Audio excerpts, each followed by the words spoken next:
Salut les marins, vacation numéro... Alors je pense que c'est la numéro 7 en réalité. Hier je me suis planté, c'était la numéro 6. Donc voilà, donc on est bien à la numéro 7 today. Et comme promis, on va attaquer sur les classes 40 ce soir. Et puis ensuite nous irons voir les Ocean 50. Alors des catégories sur lesquelles je fais un peu moins de vacations parce que je n'ai pas de bateau engagé. J'ai lancé un deuxième bateau qui est perdu là au Groenland. Et du coup, je me suis que peu cette course. Et pourtant, elle est passionnante puisque on a un marin qui fait très très fort et qui sévit, et bien entendu, comme chacune des courses, qui sévit à l'est. Alors on voit Raketa très bien placé, Yormom, et puis on a Philippe en très très bonne position à l'est. Il tourne actuellement sur un angle à 138, il file presque à 10 nœuds et il se balade. Il a une avance de 70 000, un peu plus même, sur le deuxième de la team. Il est quatrième pardon, actuellement de ce run, hein, donc c'est juste extra. Et on le voit, il est 111e mondial, donc pour l'instant, pour notre filou, ça va super bien. Alors on va refaire un petit check du classement vite fait pour voir un peu combien de retard il a. Il a juste 3000 de retard sur le leader Sancho Sen Full Save. Avec un an pareil, on change de bateau. Voilà, qui est un petit peu plus nord que lui. C'est dire s'il est extrêmement bien placé, Philippe. Et je pense que son concurrent direct va être Raketa. Attention à Yormom tout de même. Yormom Essek est un excellent concurrent. Et évidemment, là, il y en a un derrière aux fesses qui est Linus Van Pelt de chez EZ. Donc, bref, il y a du beau duel ici. Bon, il semble hein, que Raketa ait un petit coup d'avance là pour l'instant. Alors bon, étonnamment, il est annoncé 18ème. Ça n'a pas trop de sens, hein. La bouée, elle est au Cap-Vert. Donc, il va très vite se repositionner. Mais voilà, au regard de la physionomie de course, là, Raketa a un poil de coup d'avance, là, je pense. En tout cas, à minima, un empannage quoi, d'avance. Donc, il va falloir que nos marins, là, s'activent derrière pour le rattraper. Et Raketa, sachant que c'est un excellent navigateur, ça va pas être facile du tout, bien entendu. Alors, bon, je vous le disais, on est dans une configuration sur la Jacques Vabre identique pour les quatre catégories, c'est-à-dire que l'option Est était la bonne, bien entendu. Le moral des troupes sur Discord est pas top, j'ai vu ça tout à l'heure en rentrant. Euh, c'est vrai que ça faisait longtemps qu'on n'avait pas pris une telle raclée, mais ça c'est pour ceux qui sont à l'ouest, parce que, et d'ailleurs c'est le cas de le dire, hein, nous sommes à l'ouest. Mais par contre, pour ceux qui ont choisi cette trajectoire très classique finalement, mais surtout comme le disait Fossea sur Discord, une stratégie très mature, et ben, eux s'en donnent à cœur joie, et donc on va les suivre hein, et on va les soutenir surtout parce qu'ils nous font une course absolument remarquable. Et c'est pas si facile que ça du reste à l'Est, hein, parce qu'il faut se battre aussi pour être bien placé. C'est ce que fait Philippe dans cette catégorie. Et on ne peut que le soutenir et le féliciter vraiment. Il se balade. Quand on voit les écarts, c'est juste une sacrée raclée. Et intercalé, ben, on a Océan sans limite ici, on a Phoebus 85 qui est également là entre deux stratégies, mais bon, qui est bien placé. Après, on a un peloton de désabusés ici, évidemment, avec notre ami Chris Verzen dans le coup, Cap Nantais ici, All for One également, Toppen, vous imaginez, Tipapa et Bouddha à la ramasse.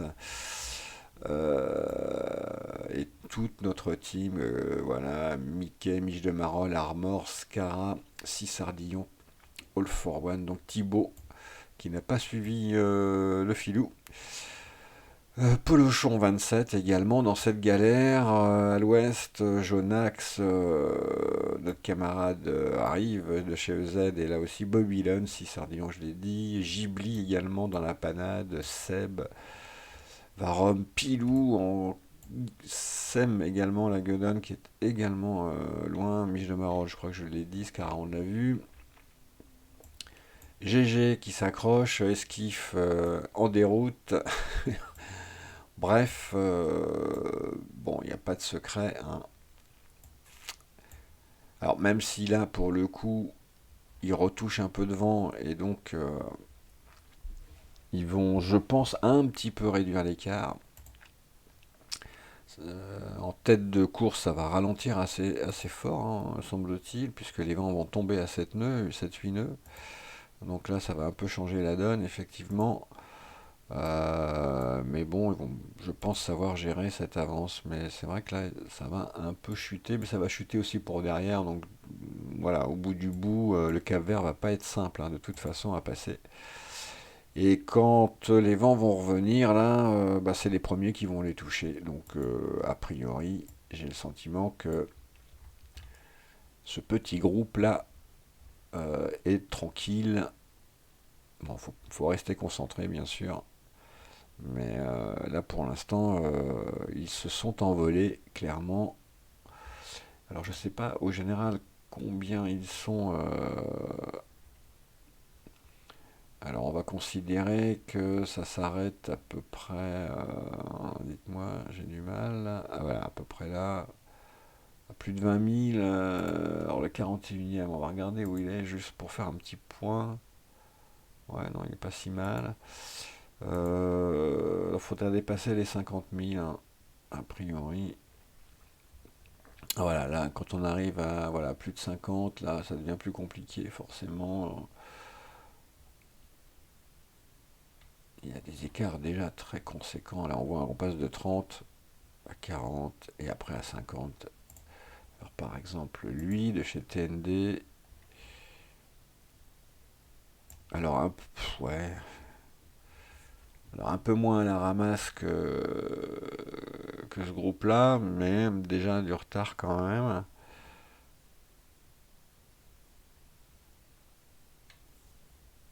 Ouais, il y a vraiment des écarts hallucinants quand même. Alors après, bon, évidemment, la course n'est pas finie, hein. Après avoir passé le Cap Vert, va falloir vraiment faire une jolie traversée de l'Atlantique. Donc, bon, j'ai envie de dire, on y verra plus clair dans 48 heures ou dans 30, enfin, ou dans 72 heures. Mais c'est vrai que Philippe, là, est dans un très bon coup. Et je pense qu'il va nous signer une énorme perf. Euh, Après les classes 40, ben on va passer aux océans de 50.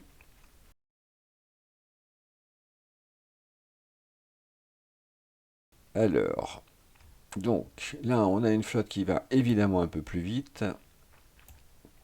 Donc là, on a les réels, hein, qui sont en avance, hein, sur les virtuels. Et puis là, on a du beau monde cette fois aussi. Alors, on a Verzen, donc Chris, Coach Mick, Canard. Là, il y a du très beau monde. Et nos marins, je voudrais pas dire, mais Chris est cinquième, Coach Mick quatrième, s'il vous plaît, et Canard treizième. Bon, ben, Rome est pas si loin, 34e. Bon, là, si la team est pas première, c'est pas possible. On va regarder ça. Coach Mick, Verzen, Canard, Free Studio qui est 20e également, qui est juste là. Alors en fait il est un petit peu plus en avance. Free, voilà. Juste devant Bouddha et Tipapa. Donc ce qui est quand même fort intéressant. Derrière là on a Thibaut Philippe en embuscade. Donc ce qui est plutôt bien. On a Ghibli, Team 2 et Jonax là, qui sont également en embuscade. Donc là, la team est extrêmement bien représentée. Scara est pas loin. Pyrrhus également. Effectif team.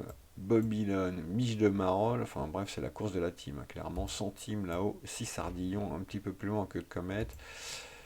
Esquif qui s'accroche. Et après, on a Varom, Dubois et Polochon qui passe le Cap Vert tranquillou. Là, on a alors un petit peu égaré là aussi à l'ouest Tara Océan sans limite et Robin. Donc pareil, ça doit se morfondre un petit peu. La longue route, pas mieux. Phoebus, pas mieux. GG.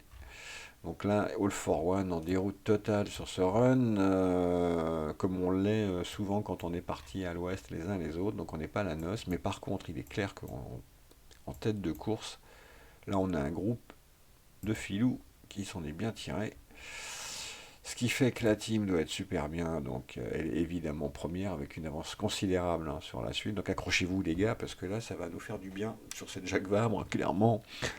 Parce que pour le reste, on a pris de telles raclées que... Mais vraiment, là il faut une course d'équipe absolument dingue. Coach Mick a 1 000 d'avance sur Chris, 8 sur Canard, 11 sur Free Studio et 13 sur Rome. Alors ce qui est intéressant finalement sur sa Jacques Vabre, c'est que sur l'IMOCA, c'est Canard, mais Canard en duel avec Photo et Patrimoine et Coach Mig, donc ça c'est très intéressant. Sur l'Ocean 50, c'est Coach Mig vert et Canard encore qui, qui mènent la danse et qui se font de duels absolument sublimissimes. Bref, c'est jamais les mêmes marins sur chacune des courses, donc ça c'est très très sympa. C'est Philippe sur la classe 40.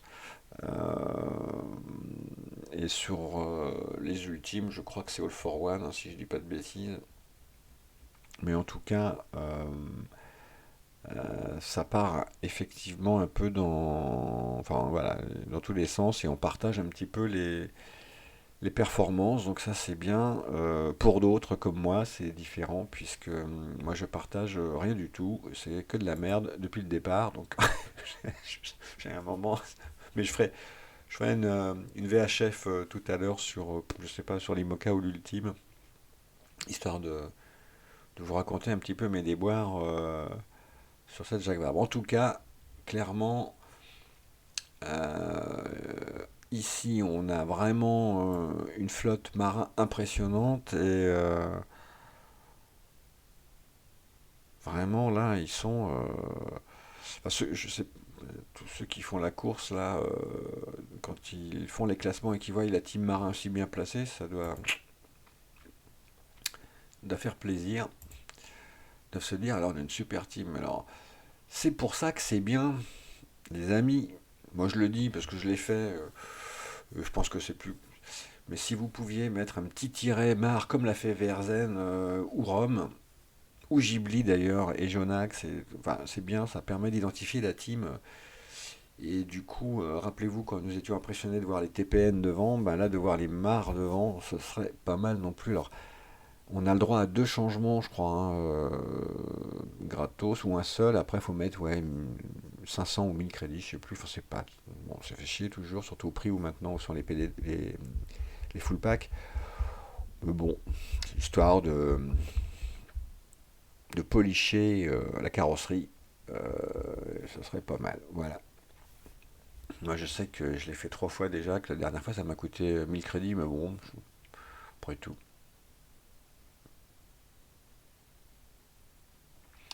Hein, les amis, bon, la météo, vous la connaissez par cœur, je vais pas vous refaire le truc. On le sait, hein, ça va un petit peu, dans quelques heures, un petit peu diminuer là, mais les angles restent bons. Ouais, ils vont faire. Bon, évidemment, hein, comme enfin, la course n'est pas finie, hein, loin de là, mais on va faire un petit coup quand même, vite fait de Windy, histoire de dire. Et vous voyez, donc là, ils sont en train de descendre tranquillement là vers le Cap Vert. Et si je lance l'animation Windy, l'idée là effectivement c'est de ne pas se faire avaler là va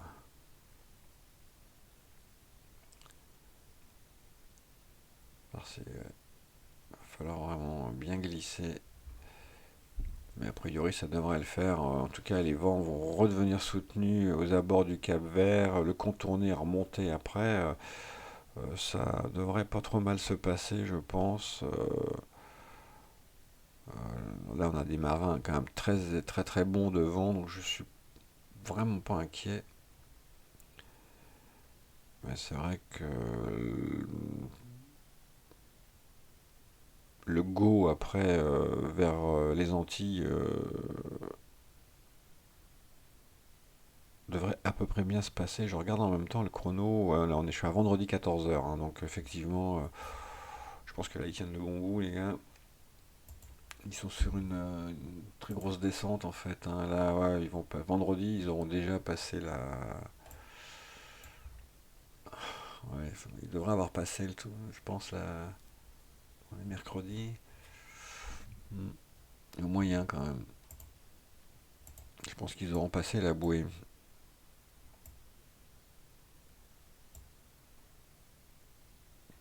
En fait, j'ai pas regardé la vitesse à laquelle ils filent, là, les garçons.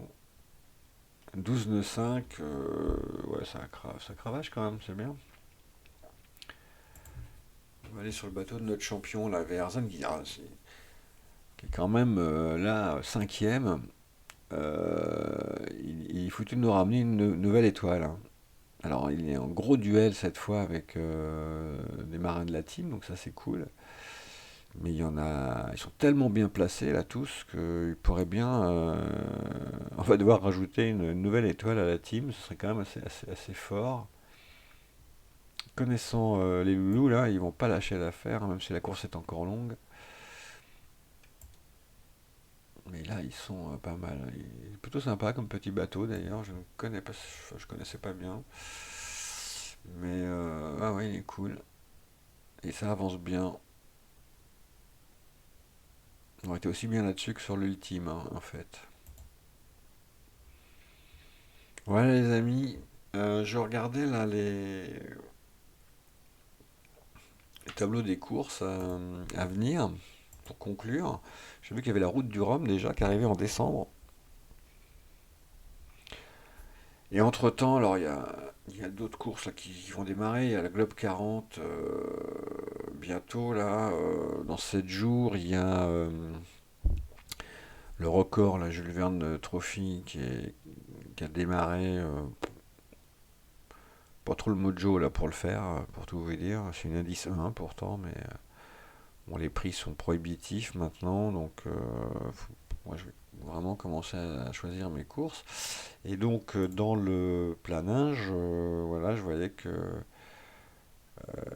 il reste la route du Rhum qui démarre le 5 décembre, hein, donc c'est très bientôt. Donc en réalité, je crois que je vais me concentrer là-dessus. Euh, une course annoncée en 21 jours de Saint-Malo à Pointe-à-Pitre et bah voilà. Je pense que c'est l'objectif prochain, en tout cas en ce qui concerne le Ghost. Puis après, il y a des Rolex, hein, qui vont démarrer. Et en janvier, bah, encore une Globe 40, une Rorke et une Recife Granada. Donc, toujours sur la Globe 40. Donc, il y a un programme encore en 2021 très sympa. Euh,